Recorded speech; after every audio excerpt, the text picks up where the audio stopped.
Whether it's morning, afternoon, or evening on your side of the world, welcome to Global Surgery Day. My name is Hamad, and I'm a fifth year medical student based in Istanbul, Turkey, and I serve as the European Regional Lead for GIGS, the Gender Equity Initiative in Global Surgery.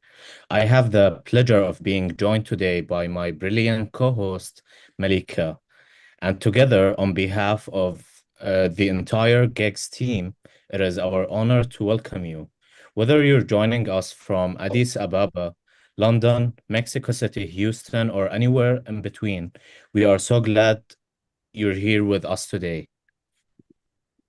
Yes, thank you, Hamad. Hi, everyone. Um, my name is Malika. I am the regional lead for North America for gigs and a fourth year medical student joining you from Canada.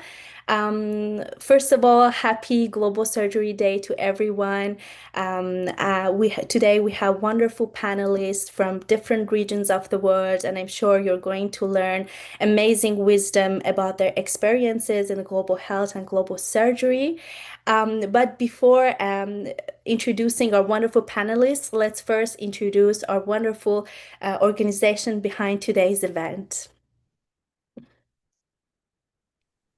So, GIGS was born initially in 2019 from a group of visiting students and fellows who believed that gender should never be a barrier to surgical care or a surgical career. Today, it is a global movement with over 500 members from more than 65 countries working across three pillars: research, mentorship, and advocacy, all guided by a diversity, equity, and justice task force and a network of regional liaisons.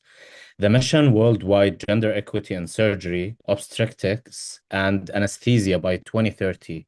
And today on Global Surgery Day, we have four extraordinary panelists from four regions of the world to explore exactly what that means on the ground, the barriers, the breakthroughs, and the bold vision for what surgery looks like when it truly belongs to everyone. Yes, absolutely. So, before introducing our panelists, I just wanted to make sure that everyone is here. So, Hannah, could you confirm that Dr. Benti is also here? Um, If not, I just in the while we are waiting for her, I encourage you guys to fill out the pre-survey form that we have for you. It's really important to fill out the pre-survey and the post-survey at the end because we will give out certificate of attendance. So please make sure that you scan the QR code and you are filling those forms. And maybe we could begin the panel and just confirm later on when Dr. Benti join us. So, as Hamad said, we have wonderful panelists from different regions. And from the African continent, we have Dr. Arusalem Bergin Banti. Um, she's a neurosurgeon and assistant professor at St. Paul's Hospital Millennium Medical College in Ethiopia, the highest ranking female in her neurosurgery class and the best neurosurgery candidate in the COSEXA fellowship examination. Her clinical work spans brain trauma, pediatric neurosurgery, and neuro-oncology, and she's just as committed to advocacy and gender equity as she is to her patients. From Europe, we have Dr. Alex Jaram. She's an executive director of Intersurgeons, bringing a background in mental health research and NHS clinical experience to the task of building sustainable global surgical partnerships. She leads with a genuinely equity centered vision for what collaboration in global surgery can look like.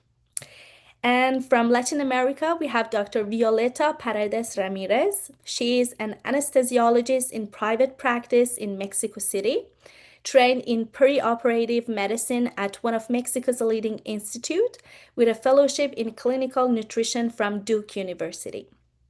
She's deeply committed to advancing equitable, patient-centered care across a region as diverse as Latin America. And joining us from North America, we have Dr. Ketayun Madani. She's the founder and executive director of the CIMERGE, if I'm pronouncing correctly, Global Surgery Collaborative and Global Surgery Policy Instructor at Baylor College of Medicine's Center for Global Surgery.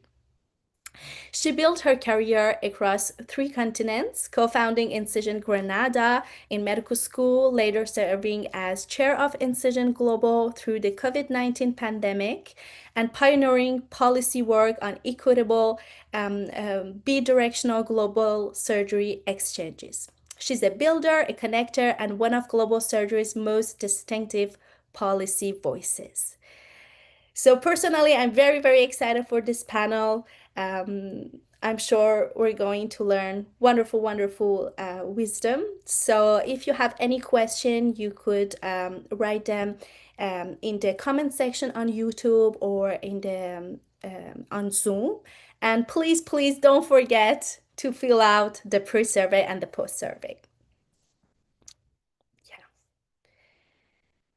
So I think we are still waiting for Dr. Benty, if I'm not mistaken.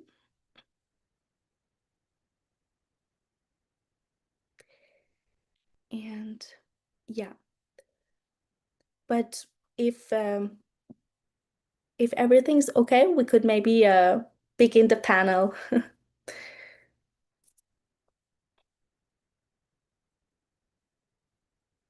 Yeah. Thank you, Malika, for introducing our panelists. We have 4 regions, 4 voices, and 1 conversations. Let's begin.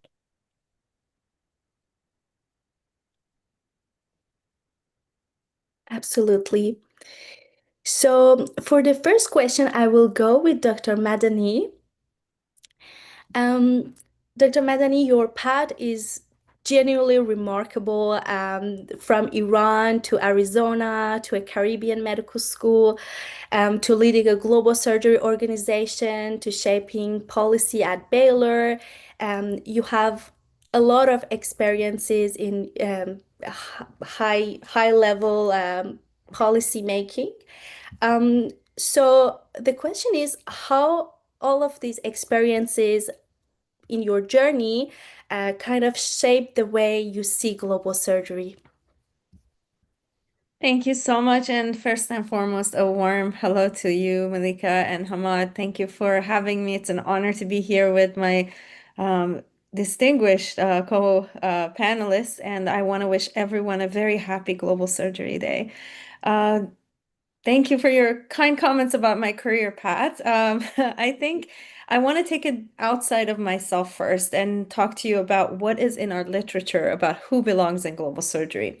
So if any of you opens the book, Schwartz Principles of Surgery, and goes to the chapter for global surgery, there is actually a chapter on global surgery for those who have not seen it. And if you look in there, it talks about an ecosystem, and there's a very beautiful diagram about this ecosystem. That's 2 conjoined circles and connection points. And when you look at that, it's quite impressive because global surgery is an environment for anyone who, by the virtue of their profession, come in contact with a surgical patient, from roads that lead to the hospital all the way to surgical care in hospital and then post-hospital care and even into rehab and beyond. As long as there is a surgical patient, anyone who comes into contact with them is part of global surgery. If you look at that diagram, one of the words that will stand out to you is laundry. Laundry personnel in the hospital, if they're not around, can you do surgery? Probably not if there are no clean sheets, if there are no clean, environment for you. So this is just the reality of our field. And I think sometimes that gets lost in the message as we try to confide global surgery to the operating room. It is really not within those 4 walls. It is very expansive. I think my career path is the product of me finding out and discovering the issue of lack of access to surgical care. And when I say that, It's very personal because I grew up in Iran, as you mentioned. I had the front row view to what lack of access to surgical care looked like because I came from a family who was in healthcare, in surgical care. I lived through a war. So I saw it. Interestingly enough, I never questioned it because, like many other people, I thought surgery is expensive, surgery is technical, and we will do whatever we can. As I watched my family members literally do anything they could, from giving free operations, giving free exams, to giving free medications, anything they could do. But I had accepted the status quo, and that's the sad reality for many people who live in those conditions. It wasn't until I went to Grenada and there was a call from International Federation of Medical Student Associations for formation of small working groups in global surgery that one of my friends, who at the time was president of IFMSA Grenada, asked me about this and told me about what global surgery was, and I was very confused, saying, I get global health clinics, but what is global surgery? And his sentence to this day is what changed my career path, essentially. He said, think about it for a moment. C-section is a surgery. That was like a bucket of cold water on me, and it changed my entire career path. And I could never look away from that moment on from what was happening and what this lack of access meant. And I think for a lot of people that are from my generation, that has been our career path. And it's been marked by the opportunities that we could build, opportunities that we could come across, and mentorship and support from many of the greats in this field. I am very happy and excited that today the world is a different place where I had to go through multiple fellowships to educate myself for every bit of what I know today and seek a lot of this knowledge like self-taught and with mentorship. Now we have programs that are shaping. Now we have programs that are forming from master's to PhD. About a month ago, we had the first PhD in global surgery graduate in University of Cape Town, Dr. Kombojere. It is incredible. Like when I think about that, I get goosebumps that there is somebody with PhD in global surgery now. The field is becoming more and more shaped and formed, and hopefully there will be so much more opportunities for anyone who is interested in being in that field. And we should keep it open, keep it transdisciplinary, not just across our fields, but also bringing the patients into global surgery and centering everything on them. I hope I answered your question. Yes, absolutely. Thank you so much for your answer. I didn't know that laundry people could also be part of the global surgery movement. So thank you so much for your answer. And hi, Dr. Banti. We are so happy to have you as well. I'm so sorry for joining you guys very late. I was just trying on the other link. My bad. I'm here now. Thank you for your patience. No problem, it happens. Thanks for joining us. We already did your introduction, so maybe the next question could be for you. Yeah. Okay. Thank you so much, Dr. Madani, on your perspective and sharing more about your career. Our second question is for Dr. Jerusalem Banti. You are one of the neurosurgery is one of the most demanding pathways in medicine anywhere in the world. What were the most critical turning points in your journey from medical school to neurosurgery? And what was it like navigating that within the Ethiopian training system? Thank you. Thank you so much for the invitation and for the question as well. So, to give you a little bit of background about Ethiopian neurosurgery, right now, there are around 134 neurosurgeons who graduated in Ethiopia, who passed through the training. We have 3 training centers, and amongst those 7, this year we just became 7 in number, the women in neurosurgery. So it's not a lot of numbers, but compared to other parts of the world, it's comparable. So I was interested to join neurosurgery when I was a first year medical student.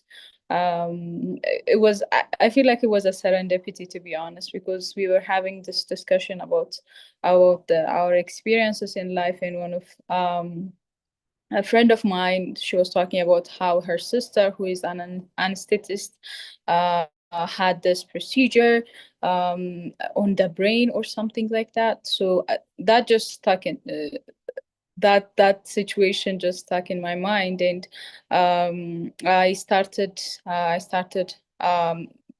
searching or researching or being curious about neurosurgery, and it turns out on our second year, we were learning about neuroanatomy, neurophysiology, and everything related to the nervous system. So I was hooked then, and I was like, yep, this is the path for me. And then when I was fourth year, I was talking to one of the neurosurgeons I knew at the time. And people were telling me everybody dies in neurosurgery. The field has not developed that much yet. At the time when I was a medical student, so everybody was like, every patient in neurosurgery either dies or they develop some sort of deficit, or they just told me the bad side of it. And I was talking to this neurosurgeon who later became my colleague actually, and he was like, no, it's not like that. Yes, it's a very critical organ, so we do have some complications and there is definitely mortality, but it's not in every patient like you hear in the country. So you have to come, you have to see, and then decide. Was his advice for me. So when I was an intern, I came here, I saw it, I was like, okay, I'm gonna pursue this path. And I ended up joining the Department of Neurosurgery at St. Paul Hospital. And then a year after that, I joined residency. I can't say it was the easiest path. Obviously, it was not an easy path. I guess one of the difficulty was neurosurgery. As you know, it's one of the surgical field where there is a very long procedure. So my longest procedure so far is a 23-hour procedure. So we started at 8 a.m. In the morning, and the procedure ended at 5 a.m. the next day. So it was quite a long procedures. And even if not all of the procedures are like that, but operating on patients for that long with the exhaustion and everything, that was one of the things I had to navigate through. I had to learn through. I had to, power through, to be honest. So that is one of the things I had to navigate through. And I feel like the physical aspect of it is very difficult. The other thing is it's also mentally exhausting. As you know, neuroanatomy, neurophysiology, everything related to the brain and spine and the peripheral nerves, it's quite complex.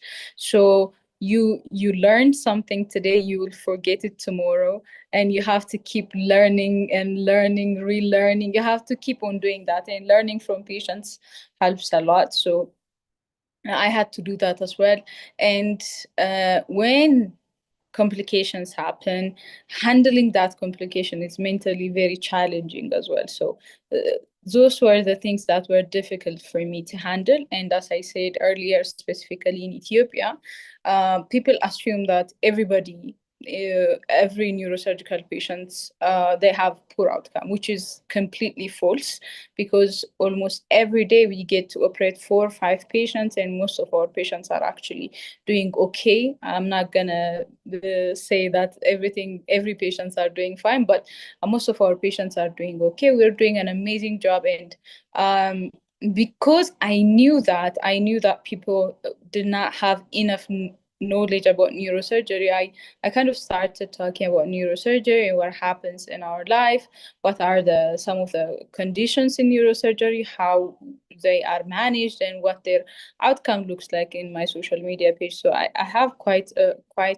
followers, because people actually want to know about neurosurgery. So I feel like I hope I answered your question. That is the path in neurosurgery and how it looks like in Ethiopia. Thank you so much for your answer, and that sounds like a truly inspiring journey. I have my utter respect for neurosurgeons. Thank you. Yes, as you said, it's not an easy field, and we definitely need more women also in this field, in any surgical field, and in neurosurgery as well, and also in anesthesia. So the next question is for Dr. Paredes. Dr. Paredes, how do you see like the journey of surgical and an anesthesia care in Latin America, for example? What do you think is the most meaningful step towards gender equity in your specialty and also in Latin America? Thank you so much for the invitation. Well, I think that in Latin America we are in a position where diversity is trying to not being seen. So I think that one of the important things in these fields in Latin America is to start accepting all the diversity that is in the field. It's not enough for us to women just to be in the hospitals. I think we need to do a little bit more, because it's a field that is still dominated by men, and where the lack of diversity, it's putting us behind. So I think that one of the most important things for Latin America is to recognize all the diversity that we have in all Latin America, to make this part to come into not only into women being in hospitals. We need women in hospital, but also women that recognize the diversity that is around them. So we can have all these intersectionalities, not only outside of the hospital, but in the surgical fields. I think that the surgical fields are the most or the ones that lack a lot of the diversity. And I think that this is really important for us in Latin America to accept that we have all this diversity and use it for the fields that are right now dominated by the majority of men.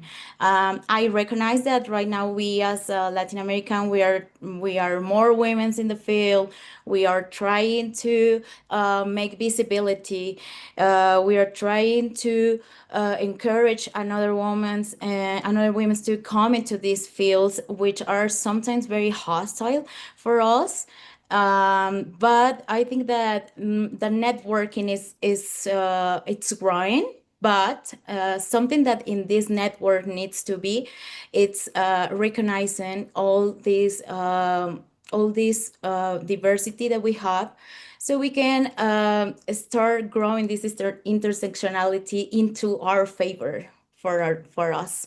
So I think that that's one of the important things that should be happening in surgical fields, in anesthesiology, because this make us a better system. This system works for all. So that's what we need. We need to start establishing all these connections so the system can work for all people and not only for certain type of people. Yes, absolutely. We need more collaboration, partnership, to kind of overcome the challenges and barriers, especially towards women in these specialties. Yes, so thank you so much for your answer. Our next question is for Dr. I think it's for Dr. Jaram. Dr. Banti. Oh, okay. Yeah, for Dr. Jaram. So you sit across more global surgery partnerships than almost anyone, which gives you a rare view of the field's patterns when it comes to global health and gender equity work. What are the blind spots, the things that are consistently overlooked, even by people who genuinely mean well, and whose voices tend to go missing from these conversations entirely? Thank you for your question. And like everyone, thank you very much for inviting me. So your question was about the blind spots and where we're missing partnerships. So what I wanted to say was that probably two main things that I think that are important in partnerships. One is looking at lateral partnerships, and one is looking at national partnerships. So in terms of blind spots, one of the things, a very common theme we saw at the World Health Assembly was how important local-led leadership is. And I think that's extremely important in partnerships, and that is something that is often missed. And this has to include, like we mentioned, the whole of the global surgery community, not just the surgeons, but the nurses as well, and also anyone involved in the global surgery community. The local-led leaderships, these are the people that know what they need, what partnerships they need to make to strengthen their healthcare systems. They know their patients. They know where the gaps are. Equally, we need to come from an alternative point of view, which is looking at national policy. How can we use national policy to strengthen healthcare systems? Well, the local-led leadership will help with that because they can talk to their government and they can find the gaps. But I think it's important as the global surgery community that we continue advocating at a very top level, looking at things like WHO resolutions. How can we empower local leaders, maybe sponsoring them to attend these international meetings? And in that way, we can bring everyone to the table and everyone can have a voice.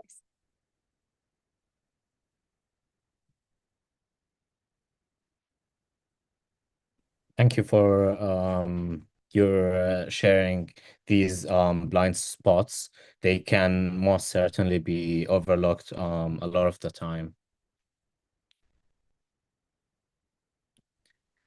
Yes, and if any of the panelists want to jump in, please feel free to jump in and add your own perspective on the subject. For the next part, we would love to, explore more about partnerships and collaboration. So my question is for Dr. Madani.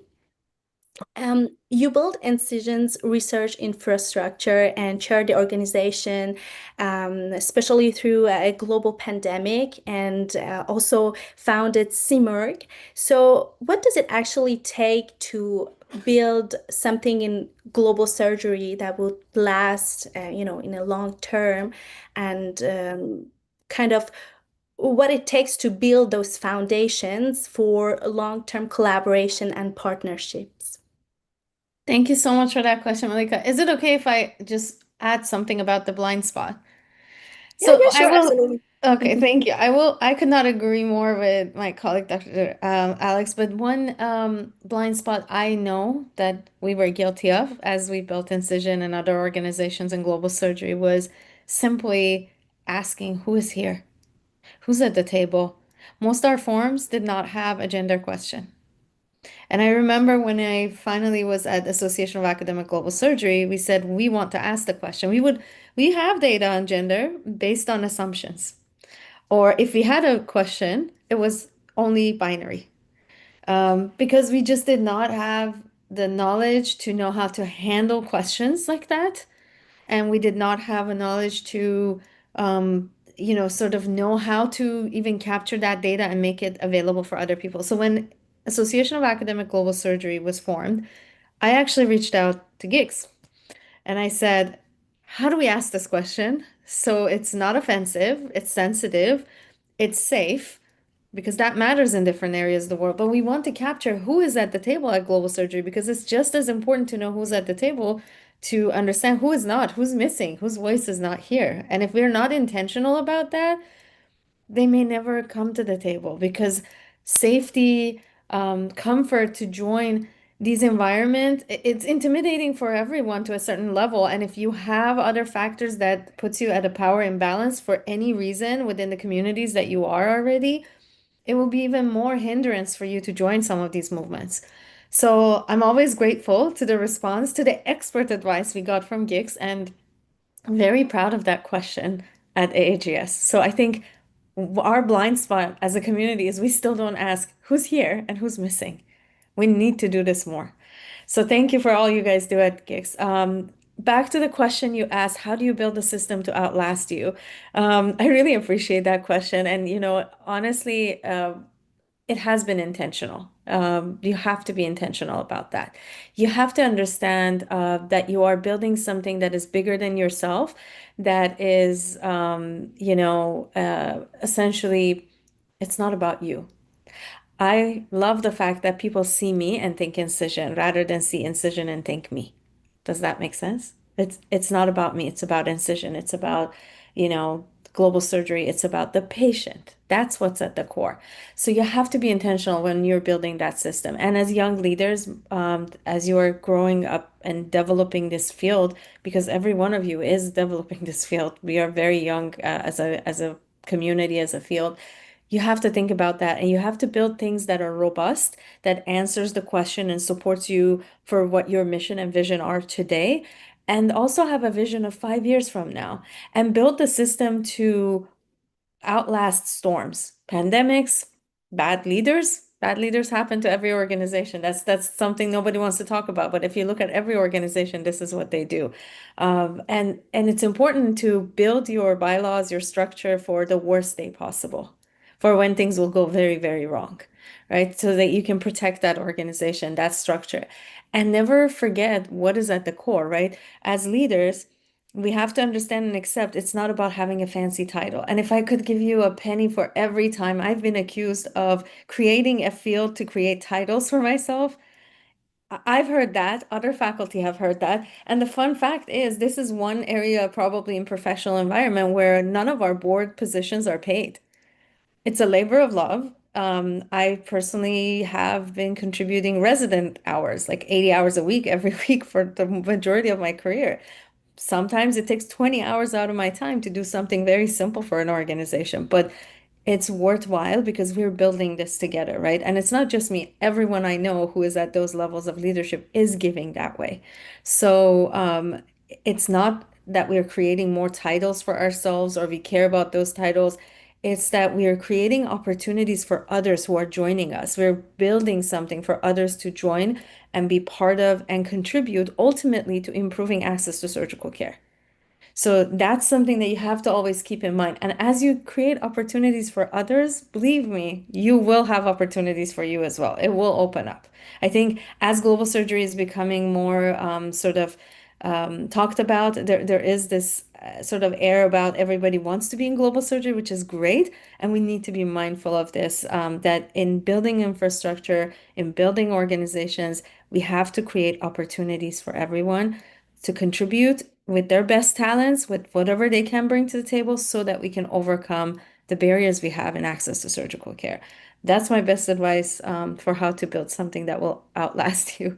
And one last thing I will say about C-Morg. C-Morg was a little different than Incision and than AAGS, in that C-Morg was born out of necessity of what is happening right now in global health.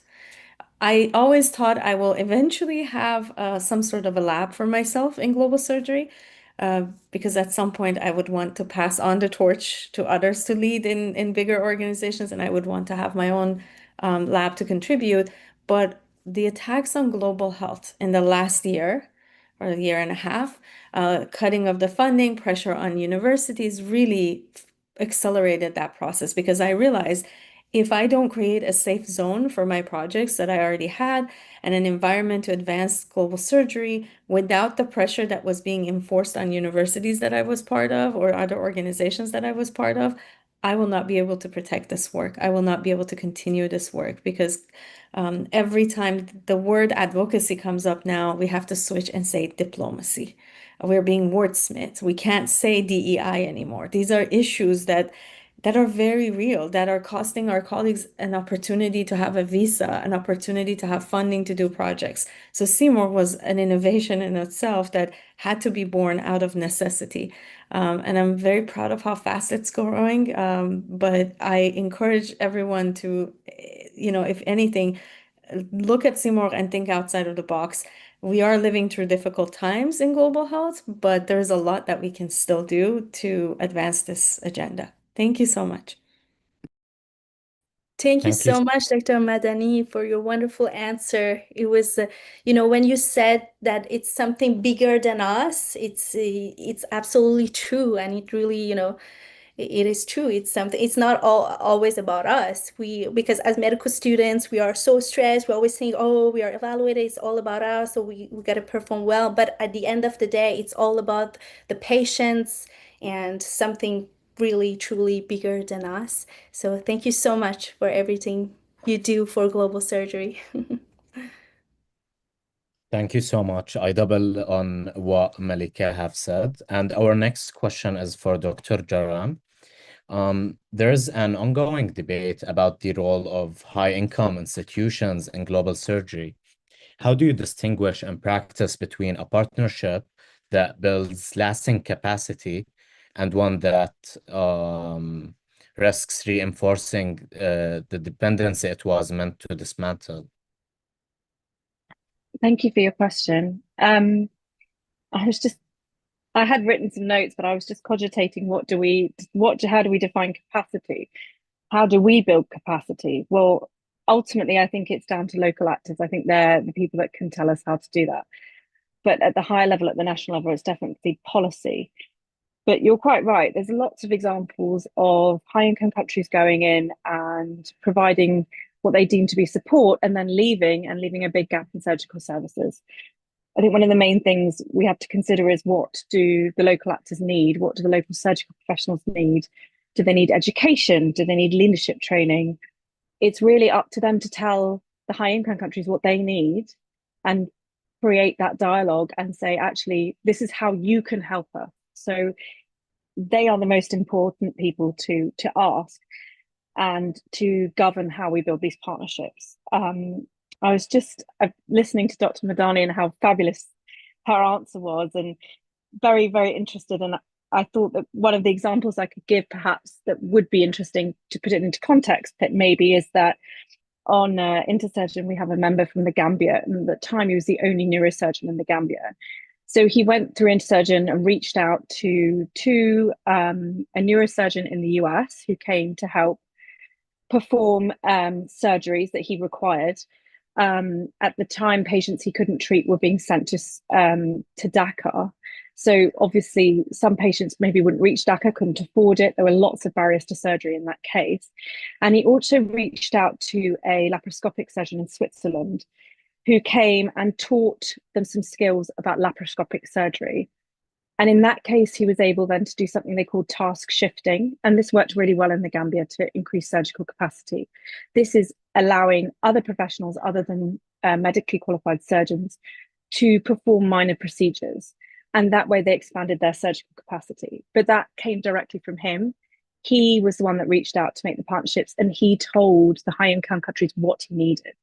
And I think for me, that has got to be the most important factor in practical partnerships that build lasting capacity. Thank you. Thank you so much. Yeah, I think communication is super essential in combating any issues that we face.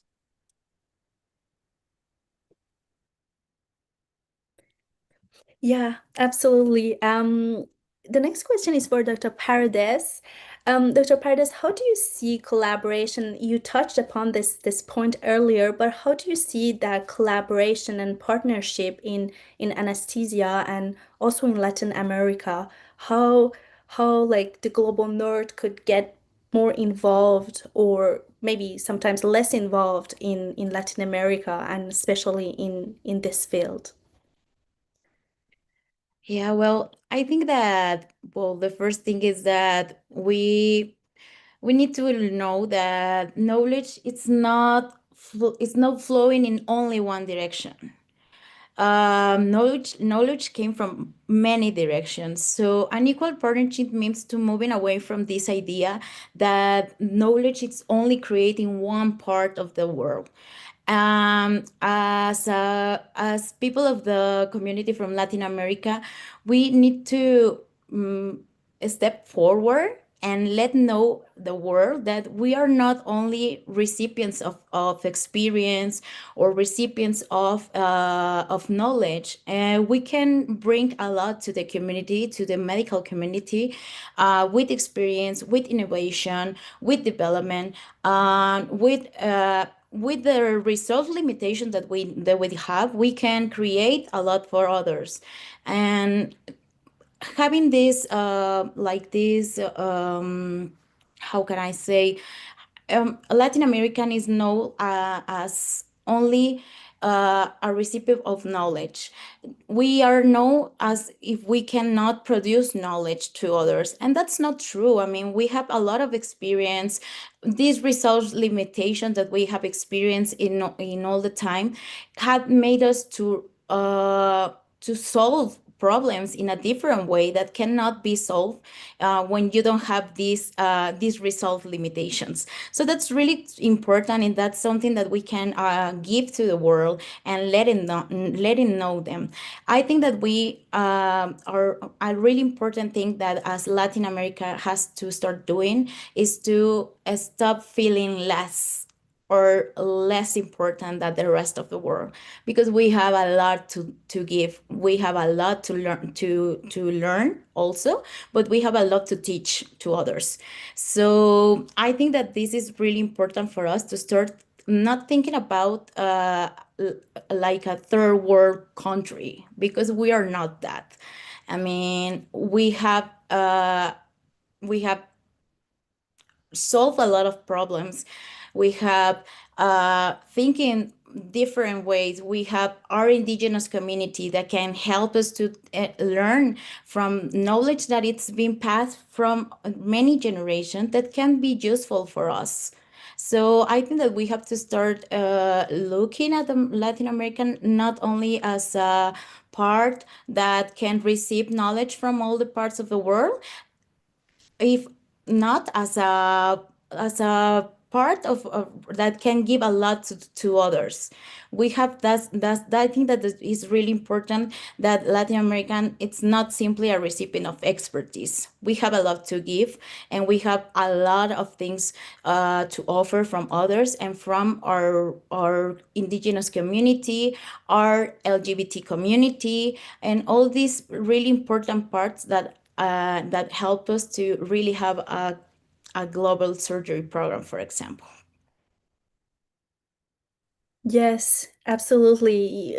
Because sometimes we think that global health or global surgery, it's like it's unilateral, but absolutely not. It's bilateral. It's a collaboration, and it's not one country receiving the help of the other. It's also the recipient, as you said, contributing to advancing science and knowledge in the field. So yes, thank you so much for your answer. And Dr. Madani said in the comments that Bogota in Colombia, Bogota bag saves lives around the world every day. We learned that from Colombia. Yes, and personally, I don't really know about this. So, Dr. Madani, I don't know if you want to explain a little bit more about this phenomena.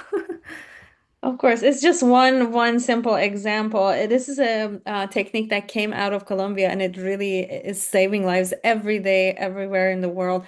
It's a temporary abdominal closure mechanism that is used in emergency surgery, essentially to cover the open abdomen, to manage abdominal compartment syndrome. And that's the shortest way I can put it, but I'm sure Dr. Pardes can give us many other examples of, innovation, surgical techniques, education that has come out of Latin America. And we're indebted to them for the lives that are saved every day for that. Wow, I didn't know that, so thank you for explaining.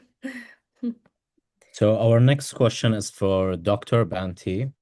You're one of the very few female neurosurgeons on the African continent. When you look honestly at the environment, not just the visible barriers, but the subtle ones that are rarely named, what do women in surgical specialties still face that goes unacknowledged, and what specific institutional changes would actually move the needle? Yeah, thank you so much for the question. Before I answer this question, earlier we were talking about representation in neurosurgery. So one of the things that actually help in representation is showing who is out there. Before I started posting on social media, people were like, "Oh, there are women neurosurgeons in Ethiopia." They were so surprised that there is actually one. We're already 6 at the time. So showing people there are actually neurosurgeons or surgeons in general in the country, it helps a lot. The other thing is we have started this mentorship program in women in neurosurgery, trying to not say recruit, but trying to show whoever is interested, medical students and who are interested in neurosurgery, to join us if they have any questions, or if they are looking for any pathways to come and join us in the surgeries and everything related to that. We have started that, so it is helpful in a way for them to see what we do and come and join us if that is at the end of the day their interest to do so. So I think representation does matter, showing people that there are neurosurgeons or surgeons in general in their vicinity who they can look up to. It helps a lot. Coming to the challenges we see, I think we know the challenges, but to reiterate some of them. The first thing is, are we confident enough? This is something we struggle a lot, especially as a surgeon. When you, in normal days, in days that you're doing good, you're actually doing well. You're on top of the world. You're like, I am it. That's what you feel like. But the moment something happens to your patient, the moment complications do occur, now you take a lot of it to your confidence. So navigating how to pass through that without feeling like you're less of a surgeon or anything to any negative feedbacks related to that event is very important. So that is one challenge. That's an internal challenge, but that is one challenge that we need to know how to navigate through. How should I stop feeling like I am the bad surgeon instead of saying complications do happen. Surgery, it is complication is part of surgery. So coming to that mentality is very important. The other thing is, especially when you start out as a junior, either resident or consultant, so this is what happens. The male colleague of ours, they're giving this benefit of a doubt.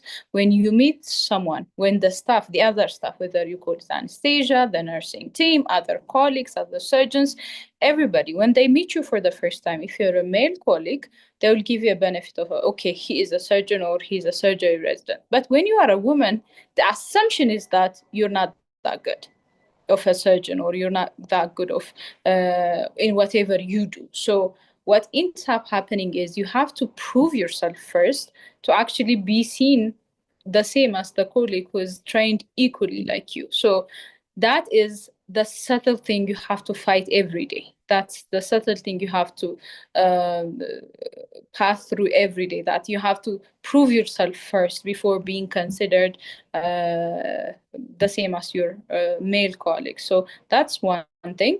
The other thing is how are women's emotions in a way.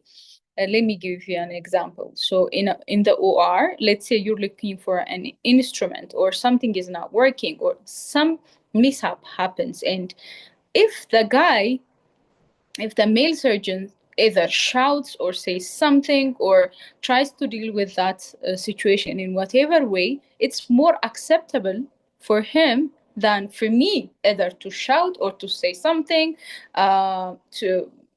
something uncomfortable in that situation. So women surgeons' emotion, they're not accepted well. They will say she's emotional, she's not a good surgeon, or it's seen as negative, or it's seen as you being aggressive or not being able to do your job properly. But if it is a guy, the people just would assume that, oh, he's assertive, he's very dedicated to his craftsmanship and the like. So that's one of the things you actually face every day. This is everyday stuff. You just need to learn how to navigate through that and go about your day. So that's one thing. The other important thing is I am not a mother yet, but especially surgeons who are mothers, they face a lot of bias. That's one thing. Two, surgery, to be honest, it's not a field that is comfortable for mothers. They have their responsibility at home to their kid, to their family and everything, and trying to trying to balance that to being a good surgeon, it creates a lot of issues. They might not get enough rest. If they do get enough rest, now their surgical career is being under compromise.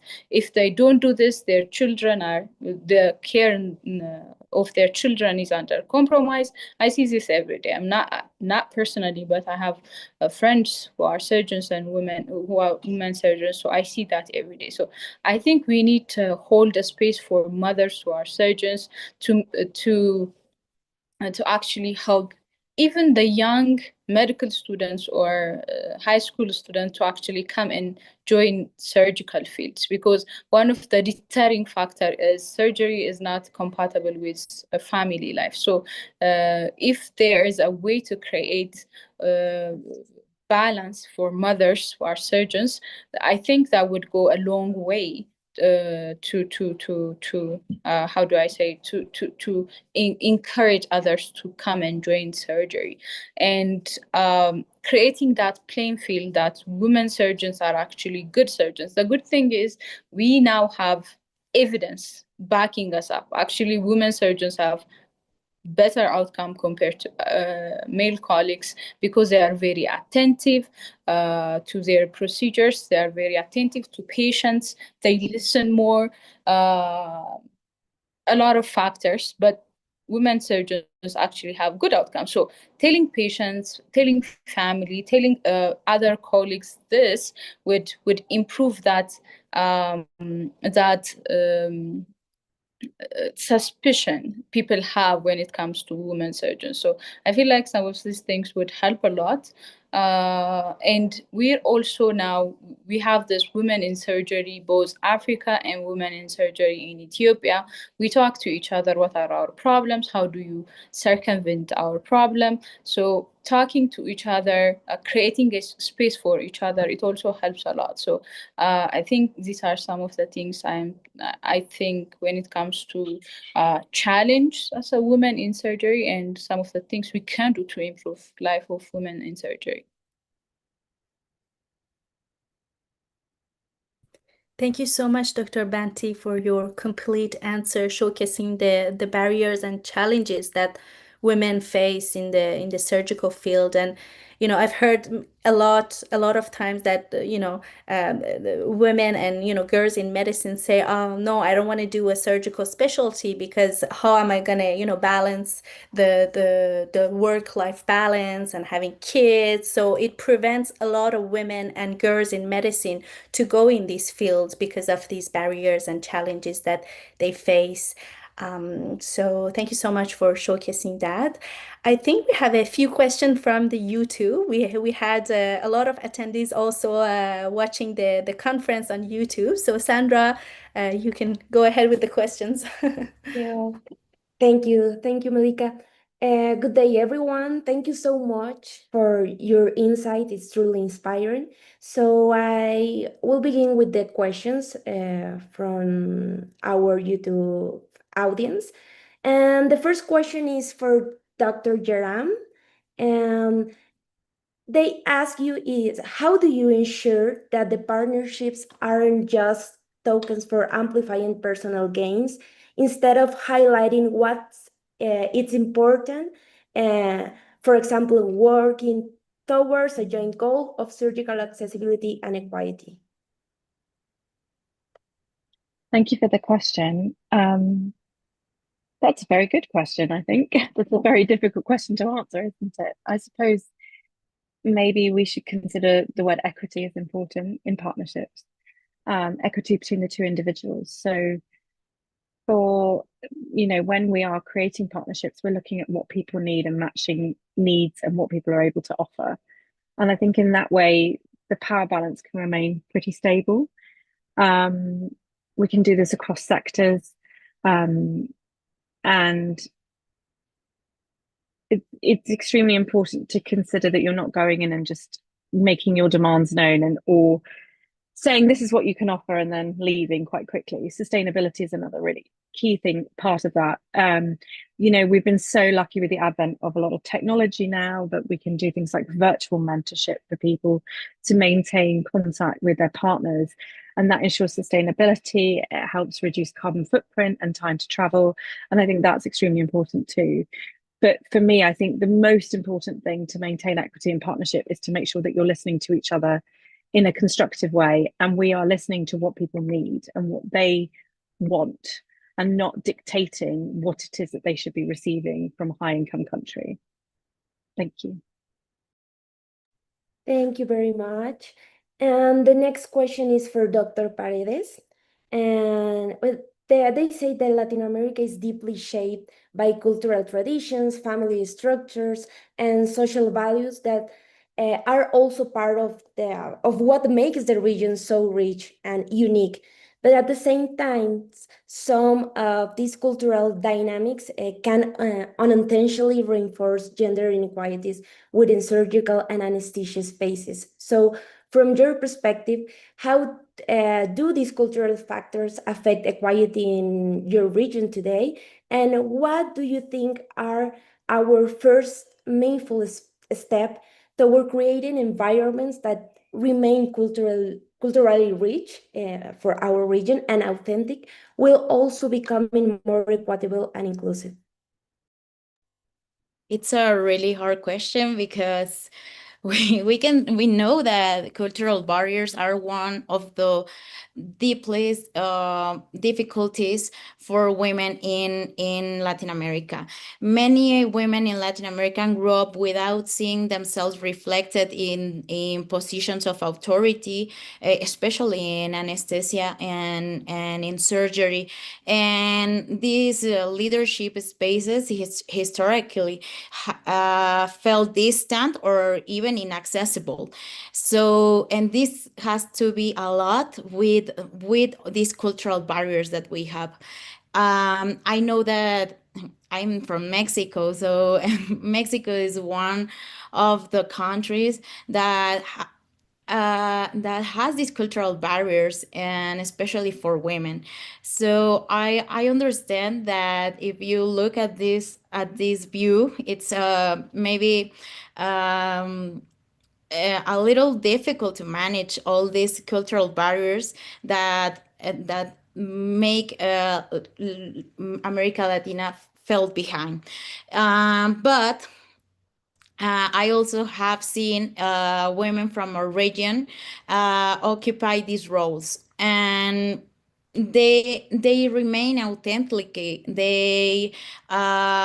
They keep their identity, their language, their culture, and their leadership style, and that has been incredible, powerful for me. That means that we can take all our cultural barriers and work with them for us. So that is really, really, really, really powerful. I think that sometimes it's difficult to see it, but it is happening, and this is being happening because we have this woman and people from the diversity that remain authentic. Then I think that that's really, really important. I know that representation alone is not enough, but I think often is the first step that we need to take toward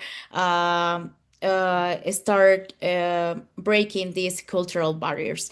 So that I think that we are doing it little by little, but we don't have to lose our culture and all these things around us, so we can change how we work.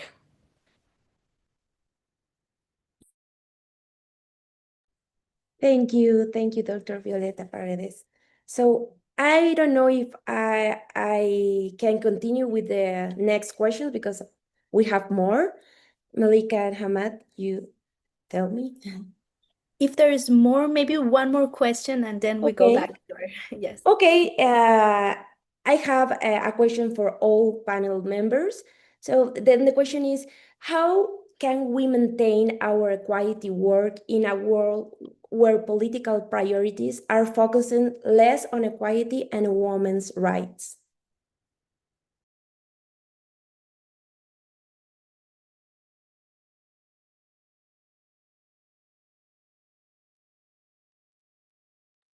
Well, I'm gonna answer. It's okay. Thank you. Well, I think that first we need to shift also this point of view. I think that what we need to do is obviously visibility and then integrate all these partnerships from visibility to start creating, we need to start creating these policies. I mean, we need to unite as we are doing it right now so we can identify all these problems, and we cannot expect that this come from our government or people that are right now in high positions. This is not going to come from those people, because privilege is something that help you not to care about. So people that we are not having this privilege are the ones that have to create these policies and start raising your voice and let know that it's not the medicine and the care is not for all the people. So I don't think that we can expect that that the government or the people that are in high positions to care about this, and that's something hard to listen. But probably I think that we need to start pointing out from outside and start rooting in these policies, because this is not going to come from people that have the privilege right now. Can I make an addition? Oh, Yes, sorry, ma'am. Dr. Madani, would you like to speak first? I'll go after you. Go for it. Oh, thank you. I just wanted to add, I think for a lot of women, particularly, I think there's also always been cultural barriers for them. So even though they're experiencing a top-down inequality, there's also a bottom-up. I think Dr. Madani was there with me last week when we were very privileged to meet one of the first female plastic surgeons in Kenya, who is specializing in breast reconstructive surgery. And we saw this fantastic documentary made by in collaboration with Operation Smile, which showed some of the things that they showed in the documentary were her parents talking to her about when was she going to get married, when was she going to have children.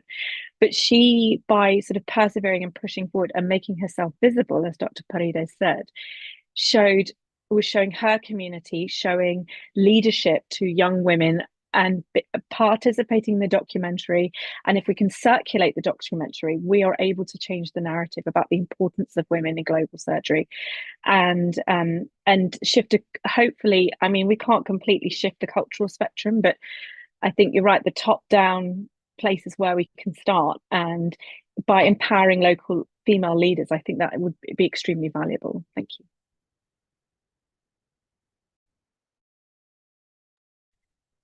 So, adding to the excellent points made by my colleagues, advocacy is putting your priority on somebody else's agenda. As you heard, the general gist of a lot of political climates around the world right now is not pro women's rights. It's not pro women's healthcare. In some places, we're dismantling women's healthcare, and they are not listening. So the difficulty becomes now we have to get creative.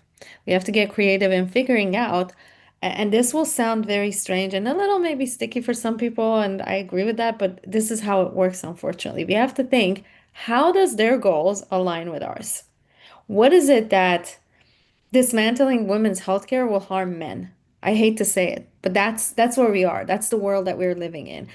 And believe it or not, a lot of these men don't understand how it will hurt them until it actually hurts them, until it's their wife that unfortunately passes away from not having access to her health care, whether it's cancer care, whether it's abortion for a miscarriage situation, or etc.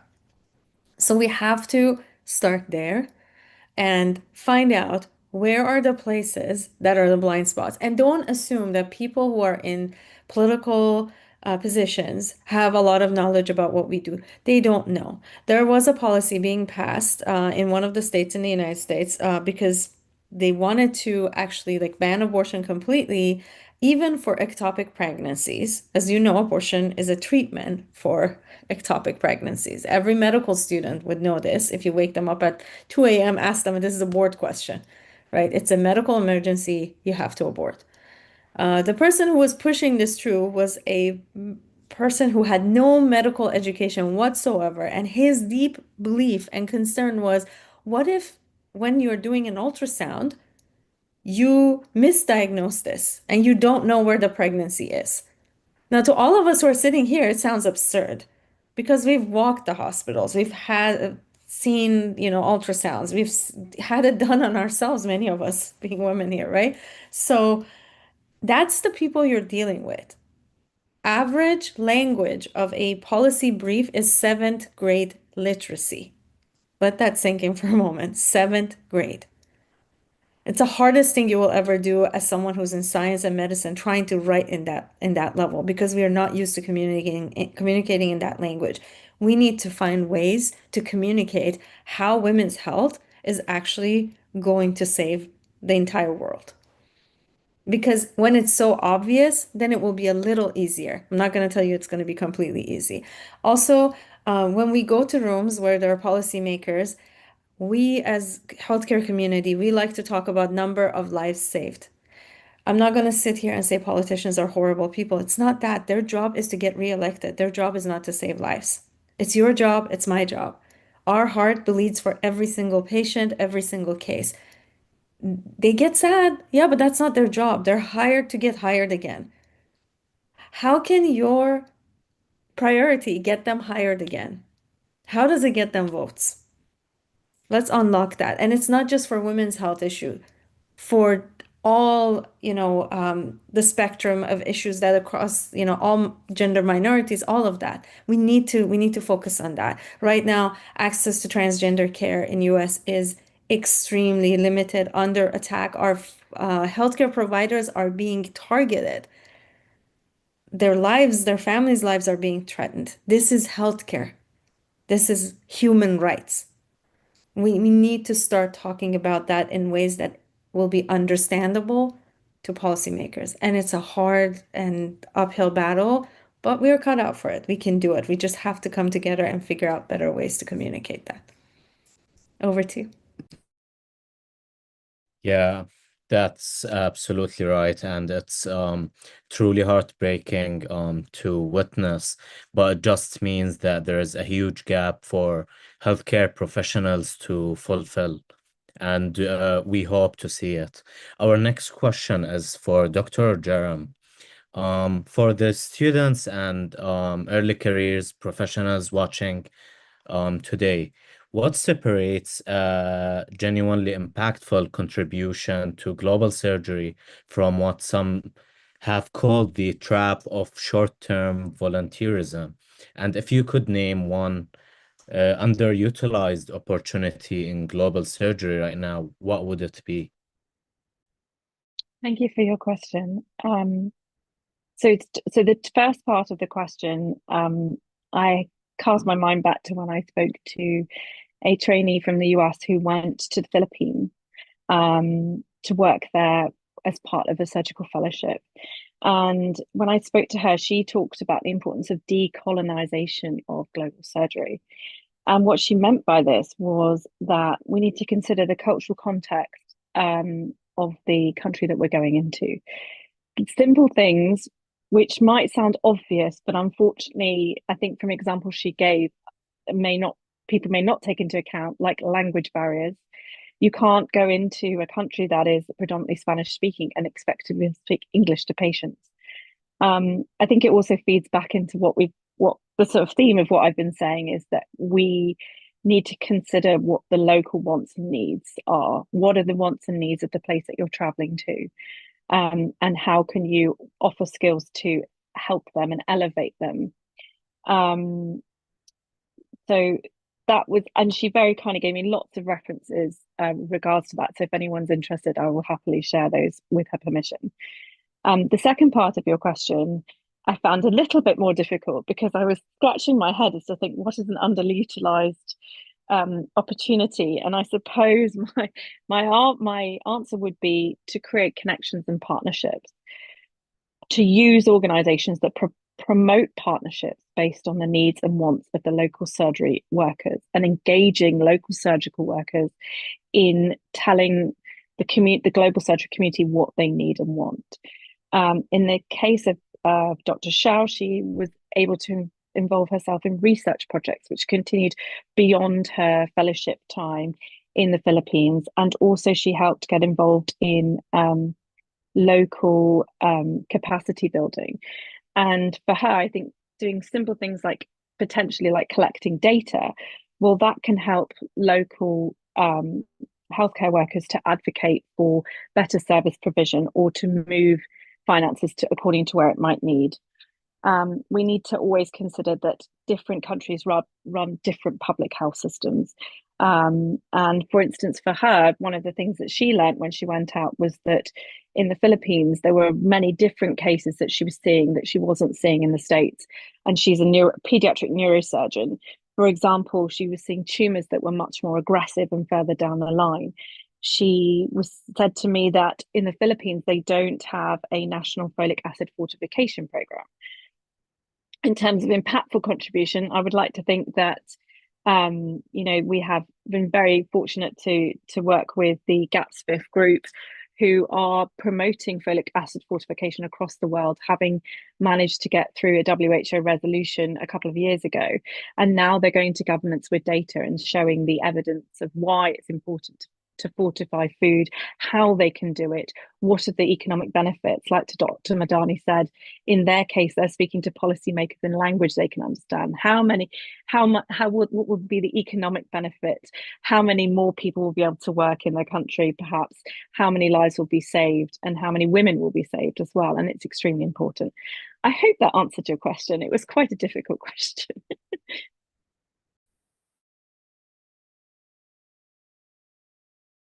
Yes, thank you so much for your answer. I personally have a question to all the panelists. Since technology and AI is taking more and more place in all the areas of our lives, and also in healthcare and the way that healthcare is delivered, I'm really curious to know your opinion about how AI would benefit the delivery of global health and also global surgery in everywhere around the world, but especially in those areas that would benefit from more presence of surgeons and healthcare professionals. And so I would love to know your opinion about AI in the future of global surgery. I will give you one example that AI is already being used. It's not, for me, from where I am working, it's not just about delivering care on the front line with AI. That is not what I'm involved in. But for example, the Journal of Global Surgery, JOGS, recognizes that one of the biggest areas of inequity in access to global surgery knowledge has to do with language barrier, which was just mentioned as well, right? So we have been running a research actually for the last year and a half on identifying the best AI tool that can be used by anyone anywhere to translate accurately a global surgery journal article to whatever language they want to speak, with maintaining, the units, the graphics, the content, not just word by word translation, but actual, professional, proficient translation that would be valuable to them, because why should this knowledge only be disseminated in English? So that's one area that I'm seeing it work. The other areas is we're definitely using AI to do multitudes of different types of analysis and research with it, and looking at how policies, modeling how policies can be impactful. There is actually AI being used to launch a website that is in preview. I will put the link for that website as well for you guys, that will put every national health plan and national surgical plan of every single country in the world at your fingertips. So this is where AI is helping me, and I'm hoping it will help others, but I'm going to pass the mic to everyone else to share what they think is going to be the future of AI.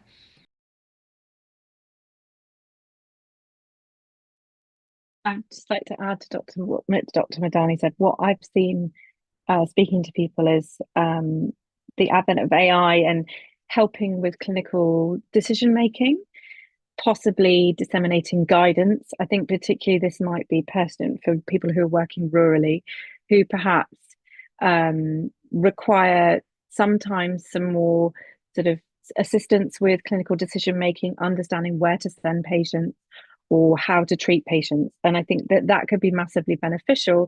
However, I'd always had a pinch of salt I think I'm slightly skeptical of AI because we need to consider what sources the AI is using. And I know that there are lots of charities out there developing these AI tools, and I just hope that they are using responsible sources to advise local healthcare workers for guidance, clinical guidance. And yes, I would always advocate checking your sources.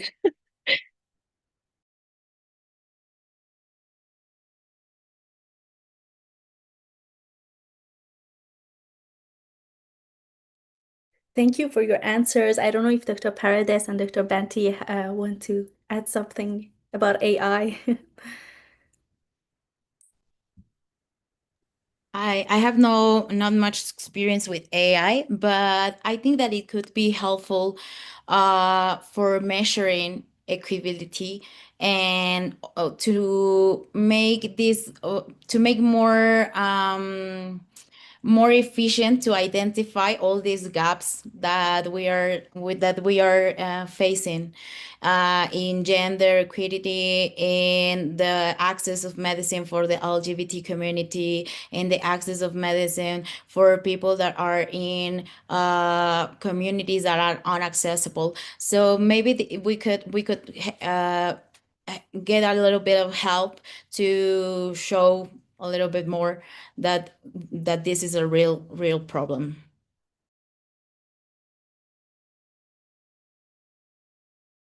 If Wow. I add regarding AI, actually AI is gonna have a lot of functions, especially I am a neurosurgeon, so I would be talking about some of the things that AI could help with. For example, in stroke management, it could make the diagnosis and management efficient, especially in a setup where you can't find these highly trained professionals. AI can help in that. I feel like it's already doing some work regarding that in stroke management. The other thing I recently had the opportunity to learn from is from the radiation oncologist, especially in neuro-oncology. AI is right now helping us a lot in managing those tumors with radiosurgery. So what it helps us do is make the radiation as focused as possible to the tumor, to the tumors, and trying to save the normal tissue. So AI is being currently used for that, and I think the use is going to continue and it's going to develop in that as well. I think AI is going to have a lot of function in radiology and pathology as well. It's going to help the clinicians in making their workflow very efficient. When you talk about documentation and other workflow, if you talk about documentation regarding surgery, let's say I operated on a case and I want to write that procedure as fast as possible, AI could help me in transcribing that, and some of the use is actually already started in the documentation and making the workflow efficient. So I feel like AI is going to have a lot of use in surgery. That's what I can talk about. So these are some of the points AI can be helpful in, especially in neurosurgery. So I think it's going to be very helpful to the clinicians. There's a fear that it's going to replace us, but I highly doubt that, because it's going to make us efficient more than actually replace the clinicians, because the human component of medicine is always going to be there. It's not going to be replaced, but it's going to make it more efficient in a way, is my thought. Dr. Banti, thank you so much for joining us today. We know that you have to leave, so thank you for the time that you've given us, for your honesty, and for the depth that you went into and shared with us your journey and your career and the struggles and what it takes to get into the field of neurosurgery. So again, thank you so much for joining us. today, and we're gonna move to some of the YouTube questions with Sandra. Thank you. Thank you Everyone very say much. bye to Dr. Banti. Bye, doctor. Thank you very much. Thank you so much for having me. I am so sorry I had to cut this short because I have something else to do right now. I'm in the hospital actually. So thank you so much for having me. It was an honor joining you and learning from all the panelists. Thank you so much. Have a good day. So the next question is for the all panel members, and it's related to what you were discussing earlier. So related with AI, do you think that we should be most cautious about to ensure AI does not widen existing global health disparities? Yes. Couple ways. First of all, we talk about AI all the time without ever talking about what it costs to have an AI. The environmental impacts of AI are massive. They do have massive health impacts. We need to talk about that more often. The other aspect is as models are developing, we see issues with, for example, ChatGPT, OpenAI. There's concerns with where the data that you're including in there is going, where the research is going, who's going to have access to it, how it's going to be used. On the other end, you have things like cloud developing AI that is very powerful and people are using it and enjoying it. But then now we see a sort of token-based tiered access to this AI. So access to artificial intelligence is going to create another layer of disparity inevitably. So we have to talk about at academic levels, how do we have access to something like that? At, levels that we want to have for the greater of the entire community of the world, the entire global community, who has access to that and how do we have access to that? Because I don't think that there is any discussion of that yet. And it's very interesting. What is artificial intelligence that's useful and who has access to it is slowly becoming in its own right a disparity between people.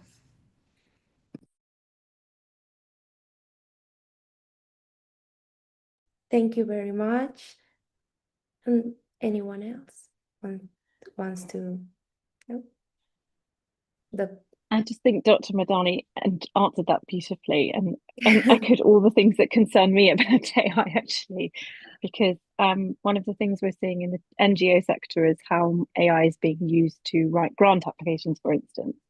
There's been a massive surge in the last, I would say, 12 months. And what then happened was grant makers were getting so inundated with grant applications, they were unable to sort through them and they closed their grants. So then getting money was extremely difficult. Apparently now my understanding is that the funders are able to use AI to then look at grant making materials. So it becomes quite circular.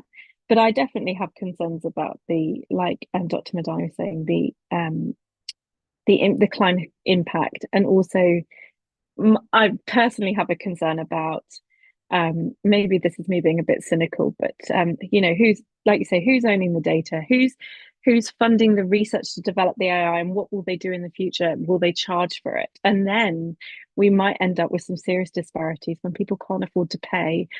We don't want people to become reliant on AI and then all of a sudden be charged for it and then not be able to use it. That would be very dangerous, I think.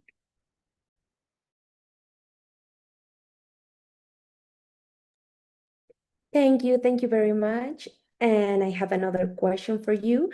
They ask, you mentioned that female surgeons' responses to stressful situations tend to be judged less favorably than those of their male colleagues. So what strategies could help shift this perception?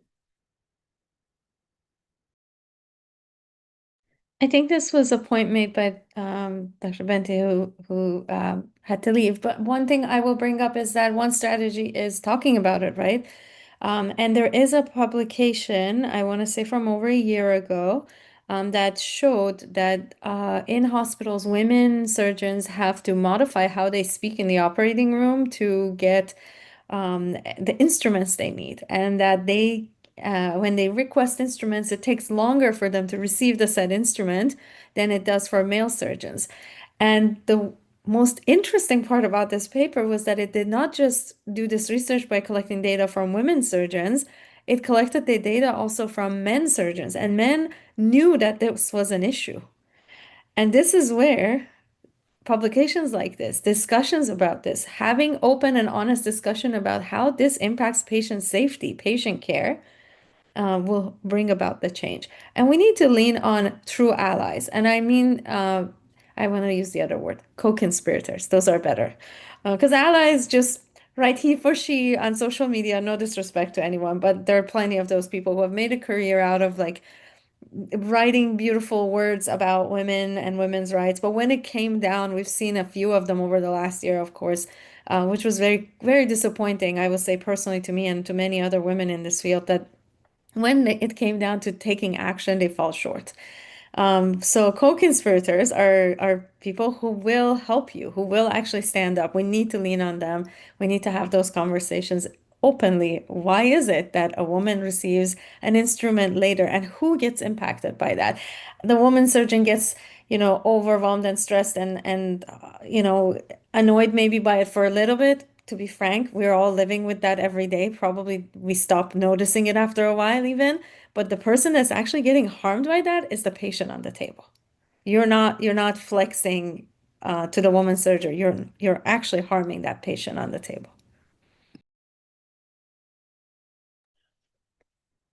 Thank you very much. And I have two more questions for you. In a conflict-affected settings, what should come first? Surgical access, workforce capacity, or continuity of safe care? What do you think?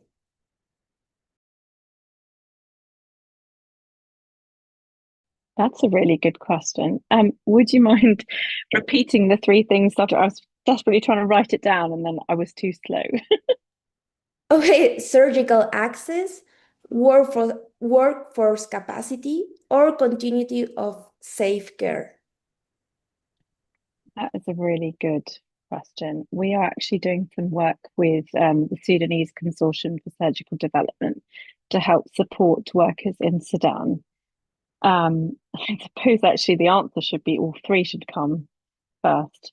But you can't, they're so interlinked, aren't they? We can't have surgical access without the workforce.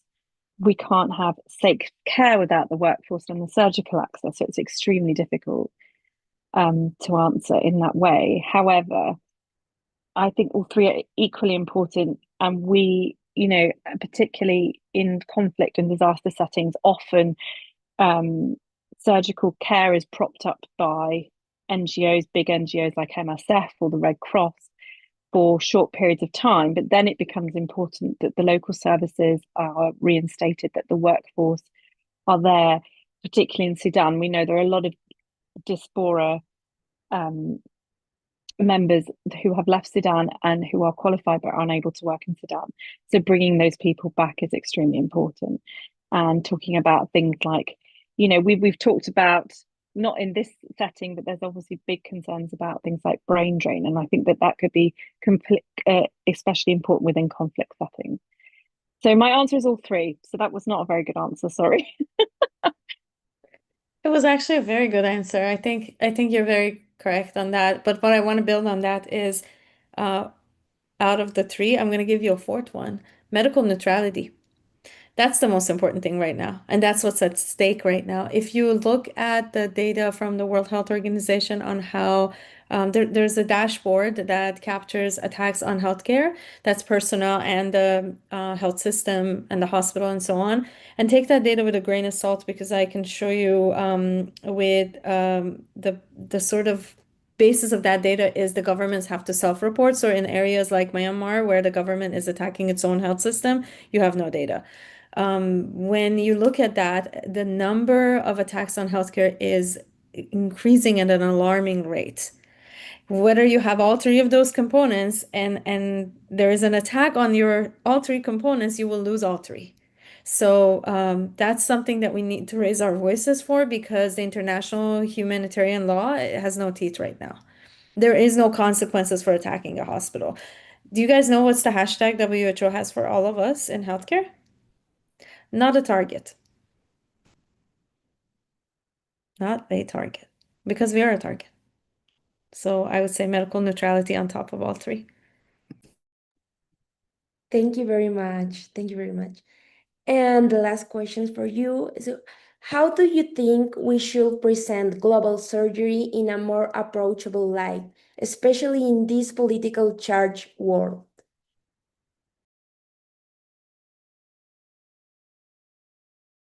Excellent question. I love this question. So I've been in global surgery advocacy in one way or another for the last decade. A lot of what you see online for Twitter and so on, I've been part of building that.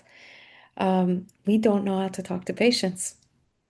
We are not taught how to talk to patients. We're not great at talking to each other. We're not great at talking to politicians, and we definitely don't know how to talk to patients. We're good at creating echo chambers and siloing ourselves, and this is just the truth of it. So on my part, what I've recognized is that we need to get help from professionals. We said this ecosystem is very wide and far. Then why are we not including more people?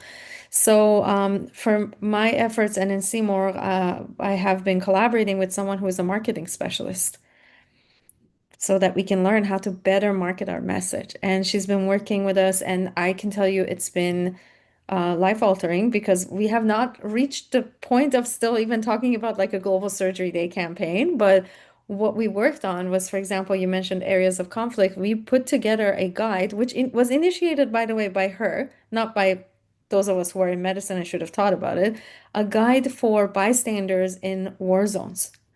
And she came up and said, there's attacks. This happened during the 12-day war in Iran. She said, there's attacks. People don't know what they need at home. They don't know how to protect themselves. They don't know how to make their home safe. And there's a threat of a nuclear war. They know nothing about any of that. What do we do? I put together, along with some other colleagues, the material that was scientific, the clinical information that was necessary on how to, put water, medicine away to basic, first aid, and then all the way to nuclear radiation medicine and what they need to do for themselves. Handed it over to her, and I thought, oh, this is ready. She's just going to make it like, put some graphics on it. She changed the font and told me she's changing the font. And I was sitting there thinking, there's a war. Why does she care about font? What she told me really like stopped me in my tracks. She said, it's a wartime. People don't have their glasses with them. The font should be readable for everyone. She changed the language. She said, you write like a doctor, you talk like a doctor. This is for anyone with any level of, proficiency in reading. She added graphics that were useful, used colors that were calming, things that I would not have thought about. And then she said, internet may shut down. We need to make this downloadable. Little things that will make a lot of difference. So working with her very closely on future projects and changing how the messaging of global surgery should be. By the way, this is an open call for collaboration. Anyone who's interested in this, you have an open invite anytime you want to collaborate on this with us, because I think that's something that we need to change. Wow, wonderful. Thank you so much for sharing all those stories. And wow, it's personally, I learned a lot during this conference, and I know we're going a little bit over time, so I don't want to take much of your time, but thank you so much for coming and spending 90 minutes of your time today with us. I'm sure that everyone learned a lot of things. And yeah, thank you so much. And to the audience, please don't forget to fill out the post survey if you want to also to get your certification for participation. So thank you so much. From the bottom of my heart, I really, really thank you a lot. Thank you for I don't know, having me. Ahmad, if you have anything. Thank you to all our panelists. Dr. Yuraslam have left us, Dr. Violeta. Thank you so much, Dr. Alex and Dr. Madani. Thank you. I also have learned a lot on the personal level. It was wonderful being joined by you and sharing your expertise with us. Yes, we talked about so many things. AI, I was not expecting talking about that. But yeah, thank you so much. I wish you a very happy Global Surgery Day.